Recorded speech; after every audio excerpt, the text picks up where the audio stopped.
तो इसका मतलब ये कि बेशक ऑयल डिप्लोमेसी अमेरिका कर रहा है और हम कोई भी कंट्री इससे बच नहीं सकता है कि वो कंट्री खासतौर के ऊपर जो प्रोड्यूस नहीं करती है।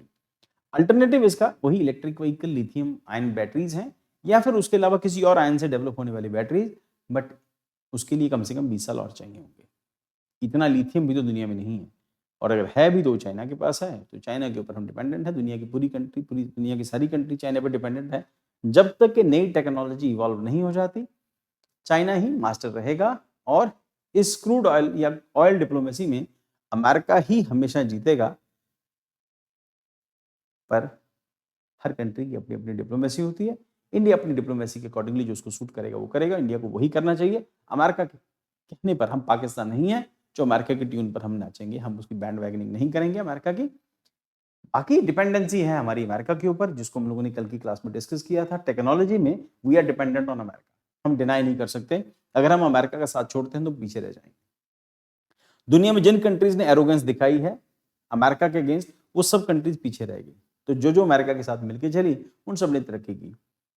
पर जिन कंट्रीज ने तरक्की की जो अमेरिका के साथ चली, अमेरिका ने उन सब कंट्रीज को एक्सप्लॉइट किया और बैडली एक्सप्लॉइट किया। तो middle path is the best way. हम लोग रशिया और अमेरिका के बीच में बैलेंस बना के रखेंगे और उसके साथ साथ अपनी इकोनॉमिक पॉलिसीज को कंटिन्यू रखेंगे। उसी में ब्रिक्स के साथ हमारा बैलेंस है, उसी के साथ इंडिया जो लीड कर रहा है ग्लोबल साउथ को, उसके साथ साथ इंडिया की अपनी आइडेंटिटी है जिसको इंडिया मेंटेन करेगा। वर्ल्ड की लार्जेस्ट राइजिंग इकोनॉमी है। अमेरिका हमसे पीछे रह गया अभी राइजिंग इकोनॉमी के अंदर। हालांकि अमेरिका दुनिया की सबसे बड़ी इकोनॉमी है, बट राइजिंग इकोनॉमी में इंडिया ने अमेरिका को पीछे छोड़ दिया है।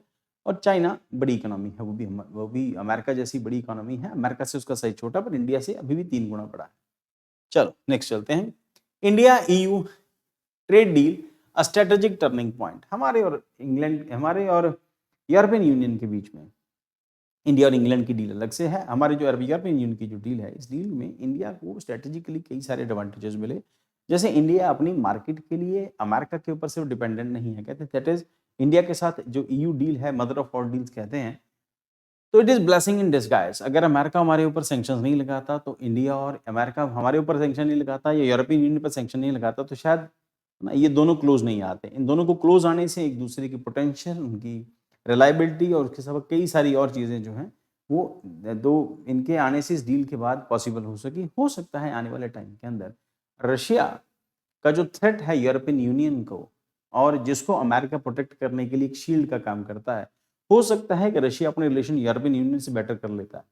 अगर यूरोपियन यूनियन प्लस रशिया अगर क्लोज आ जाते हैं, तब उसके बाद पॉसिबिलिटी है इंडिया उसमें एक हब का काम करेगा। और अगर ये सब कुछ होता है तो ऑब्वियसली इंडिया का ट्रेड एक्सपोर्ट है वो बहुत इंक्रीज होगा। Ultimately everything is based on economy. जिस कंट्री की इकोनॉमी अच्छी है, उसका डिफेंस अच्छा है, उसकी पॉलिटिकल कंडीशन अच्छी है, उसका सब कुछ पॉजिटिव है। सो इस डील के कई सारे एडवांटेजेस हैं, जिसमें आगे चल के हम डिस्कस करते हैं। इसके अंदर आगे आता है, हालांकि इसमें बहुत कुछ मिले कराने वाला है नहीं। हिस्टोरिकल बैकग्राउंड है, काफी लंबे टाइम से इंडिया और यूरोप के बीच में डील जो थी वो पेंडिंग थी, अल्टीमेटली फाइनलाइज हो गई। Then role of political leadership and trust. Persistent diplomatic engagement laid the groundwork for compromise, regular summits, and sustained high-level dialogue, nurtured mutual confidence and reduced bureaucratic rigidity. किसी जमाने में India, खासतौर के ऊपर इंदिरा गांधी में 1992 से पहले, India was untouchable for European Union, for West, the whole West India was untouchable, because economic condition बहुत अच्छी नहीं थी। और जब आपकी इकोनॉमिक कंडीशन अच्छी होती है तब हालात बदलते हैं। And at it is all decided, it is all well decided by God and destiny से सब डिसाइडेड होता है। और अब यूरोपियन यूनियन भी उस तरह से नहीं है जिस तरह से आज से 10-20 साल पहले था। और यूरोपियन यूनियन की जो रिक्वायरमेंट्स हैं, इकोनॉमिक नीड्स हैं, वो भी कॉन्टिन्यूसली इंक्रीज होती जा रही हैं। जैसे जैसे हमारी कोई भी कंट्री जिसकी इकोनॉमी ग्रो करती है, वैसे वैसे वो कंट्री अपने इंफ्रास्ट्रक्चर पर, अपने जो ह्यूमन जो रिसोर्सेज होते हैं और बाकी सब चीज़ों के ऊपर इन्वेस्टमेंट करती चली जाती है। एक सर्टन लेवल पर इतना आगे बढ़ जाने के बाद जब उन खर्चों को कम करने की कोशिश करती हैं, तो पब्लिक का एक रिटेलिएशन आता है। उस रिटेलिएशन से बचने के लिए सरकारों को कंसिस्टेंटली एग्रीमेंट्स करने पड़ते हैं, कंसिस्टेंटली इकोनॉमी को चलता रखना पड़ता है, और कई बार उनकी अपनी डिग्निटी से भी समझौता होता है। अमेरिका ने जैसे ही स्टेट सैंक्शंस पूरी दुनिया पर लगाने शुरू किए, उसमें यूरोपियन यूनियन के ऊपर जो सैंक्शन लगे उसका रिटेलिएशन था इंडिया अमेरिका डील, इंडिया और यूरोपियन यूनियन डील। जब अमेरिका रियलाइज कर गया कि ये डील फाइनलाइज हो गई, तो आने वाले टाइम के अंदर ये अगर रिलेशंस और डेवलप होते हैं, इनके बीच में ट्रांजैक्शंस और इंक्रीज होती हैं, तो अल्टीमेटली मैं साइडलाइन हो जाऊंगा, that I am the father of the world. तो America was behaving like a goon. उसके लिए रिसेंट इंग्लिश पार्लियामेंट में भी ये टर्म यूज हुई, that America is behaving like a, specially Trump is behaving like a goon, जो tolerate नहीं कर सकते।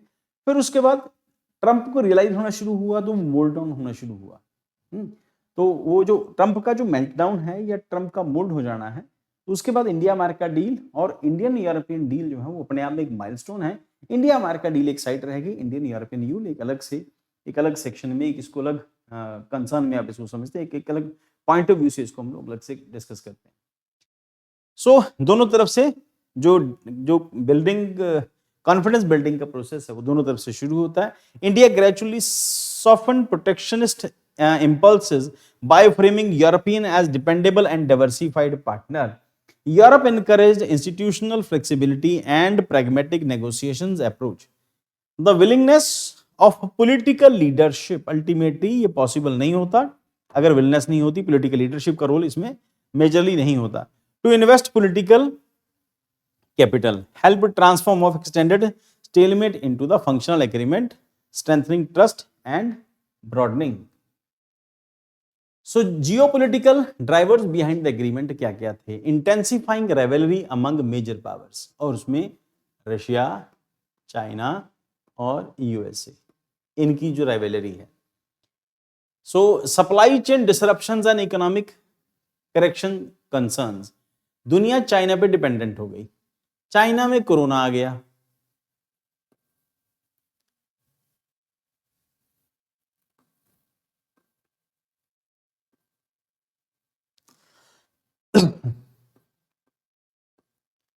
कोरोना से सप्लाई चेन अफेक्ट हो गई, यूरोप की रिक्वायरमेंट्स थी, एक्सपोर्ट रिक्वायरमेंट भी थी और इंपोर्ट रिक्वायरमेंट भी थी, तो वो अफेक्ट हुई। अब उनको एक दूसरा अल्टरनेटिव चाहिए था।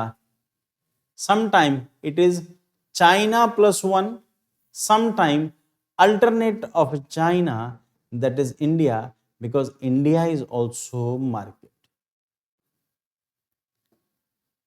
सो सिक्योरिटी प्लस अमेरिका को काउंटर कर सकता है, तो they are not relying on China, क्योंकि चाइना डेमोक्रेटिक कंट्री नहीं है, चाइना के कंसर्न दूसरे होते हैं। दुनिया की किसी इकोनॉमी के अंदर अगर एंटर करता है तो कोशिश करता है उसकी इकोनॉमी को खा जाए।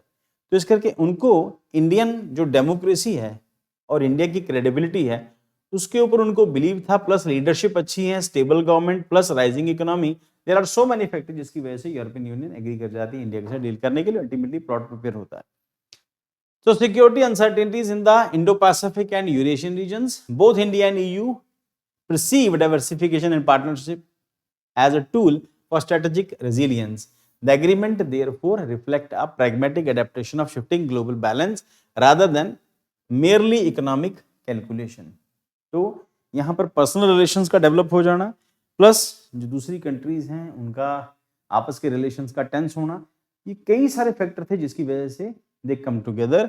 अब beyond trade, defence and security cooperation, India की रिक्वायरमेंट जो है कई सारे एरियाज में, ये न्यूज बहुत इंपॉर्टेंट है बेटा, खासतौर के ऊपर मेंस के सेक्शन में इंटरनेशनल रिलेशंस के लिए। रीजन उसके पीछे जिसको हम लोग बार बार डिस्कस करते हैं कि टेक्नोलॉजी या तो अमेरिका के पास है या यूरोपियन यूनियन की कंट्रीज के पास है। अगर इंडिया इनमें से डिफरेंट कंट्रीज के साथ, जैसे हमारी पहले की जो डील थी वो फ्रांस के साथ थी, फ्रांस के साथ हम लोगों ने राफेल डील की, फ्रांस के साथ हम लोगों ने सबमरीन डील की थी, ठीक।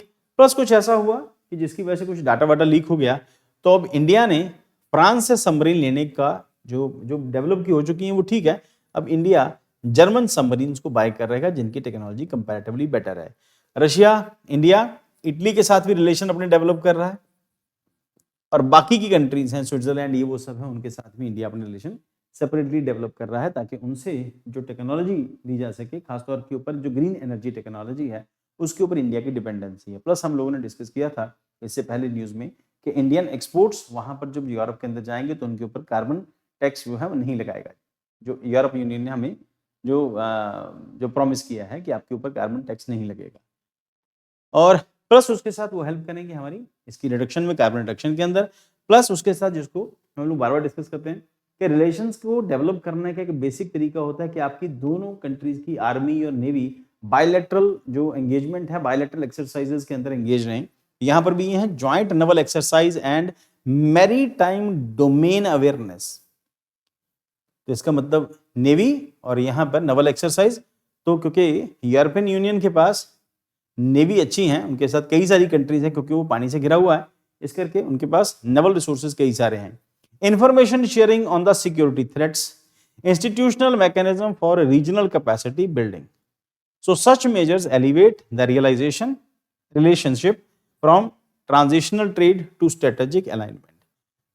इंडिया को क्या मिला? इंडिया को मिली मार्केट, इंडिया को मिली टेक्नोलॉजी, इंडिया को मिले partners.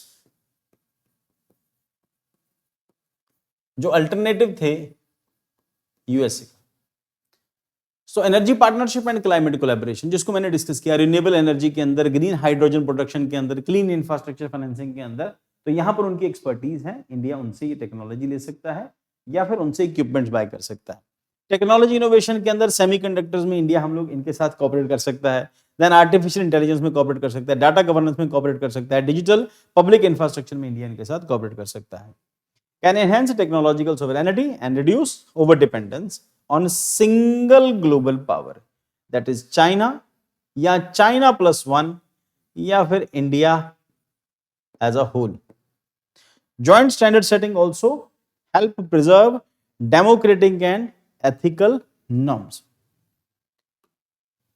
Mobility and societal linkages, अब इसमें स्टूडेंट होंगे, रिसर्चर्स होंगे, स्किल्ड प्रोफेशनल्स होंगे जो इंडिया से यूरोपियन यूनियन जा सकते हैं, जिसको हम लोगों ने कल के आयुष की न्यूज में भी डिस्कस किया था कि वहां पर हम लोग इंडियन प्रैक्टिशनर्स हैं जो आयुष से जुड़े हुए हैं, वो यूरोपियन यूनियन में एग्रीमेंट हो जाने के बाद दे कैन मूव देयर, क्योंकि वहां पर लाइसेंसिंग नॉर्म्स या इस तरह के नॉर्म्स जो हैं, वो जो नेचुरोपैथी जो टर्म्स हैं या फिर एक और टर्म मैंने यूज की थी कल, तो उसके लिए वहां पर उतने ज्यादा कंसर्न नहीं है अगर आप नेचुरोपैथी से ट्रीटमेंट करते हैं, या फिर कुछ और एक टर्म थी, मुझे एग्जैक्टली याद नहीं आ रहा, कल डिस्कस किया था हम लोगों ने। तो स्ट्रेंथन एजुकेशनल कोऑपरेशन, इंडिया के रिक्वायरमेंट क्या है कि इंडिया की एजुकेशन इंफ्रास्ट्रक्चर को इंडिया अपने बेटर करना चाहता है, क्योंकि आने वाले दिनों के अंदर हमारी रिक्वायरमेंट कुछ और है, जैसे हम लोगों ने कल की न्यूज के साथ इसके साथ जोड़ के देखो आज इस न्यूज के साथ, क्योंकि हम लोगों ने कल जीपीयू को लेकर डिस्कस किया था। इंडिया यूएस डील के अंदर जीपीयू एग्रीमेंट हुआ, अब उसमें एजुकेशन आपकी अच्छी होगी तो यूरोपियन कंट्रीज की एजुकेशन कंपैरेटिवली बेटर है, प्लस जीपीयू हमारे पास ये हार्डवेयर आ गया, प्लस आपको अपनी एजुकेशन को अच्छा करना है, देन उसके बाद आपके पास आईटी प्रोफेशनल्स मिलेंगे जो यूरोपियन यूनियन में जाके काम कर सकते हैं। आयुष से जुड़े हुए लोग यूरोपियन यूनियन में जाके काम कर सकते हैं, और कुछ नहीं तो कम से कम टेक्नोलॉजी इसकी इंडिया आ सकती है।